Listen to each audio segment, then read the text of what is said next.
Assalamualaikum tuan-tuan, Rashdan dari Rad Motoring di sini tuan-tuan. Hari ni tuan-tuan saya ada SUV mewah daripada Lexus tuan-tuan. Harga bawah RM50,000 sahaja.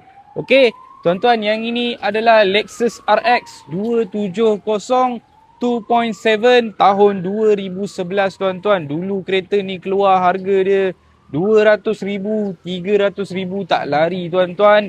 Hari ni saya nak jual dekat tuan-tuan bawah RM50,000 sahaja tuan-tuan. Okey, lampu dua-dua biji ni kita dah tukar yang baru tuan-tuan. Original Lexus punya lampu. Tuan-tuan boleh tengok rim dia. Memang sangat-sangat besar, 18 inci. Bunga tayar pun masih lagi cantik. Ada lagi 70% dia punya bunga tuan-tuan. Okey, yang ni dia datang dengan warna putih. Memang sangat-sangat cantik. And then warna dia bukan putih biasalah tuan-tuan. Dia pearl white. Kalau tuan-tuan tengok dekat-dekat. Okay, yang ni dalaman dia full pakai leather seat. Dekat interior dashboard pun pakai leather. Ada berlubang sikit satu tempat tu tuan-tuan. Lain-lain tak ada masalah. Yang ni dia dah siap datang dengan navigation system daripada Lexus sendiri. Okay, tuan-tuan boleh tengok dekat steering pula dia ada multi-function punya button.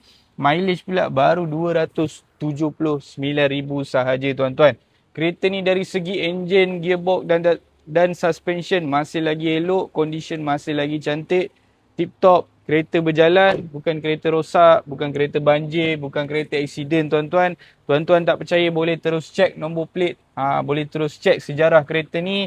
Tak ada isu tuan-tuan. Saya pun buat video tak pernah tutup. Seat bahagian belakang pun masih lagi elok. Masih lagi cantik tuan-tuan. Okey.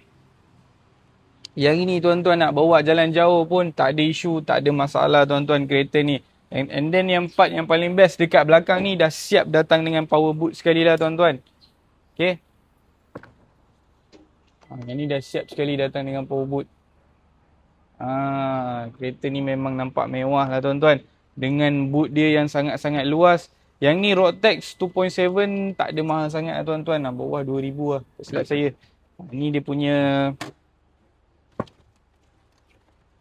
ruangan bawah pun masih lagi cantik. Tayar spare pun ada. Tool, jet, nut dan sebagainya semua ada tuan-tuan. Yang ni nak balik kampung tu sangat-sangat selesa sebab ruangan dia sangat-sangat besar lah tuan-tuan. Okey, kalau tuan-tuan berminat dengan Lexus RX 270 ni, saya ingin menjual pada harga RM48,800 sahaja. Harga ni dah termasuk dengan proses tukar nama dan juga puspakom. Tuan-tuan perlu standby road tax dan insurans sahaja untuk kereta ni.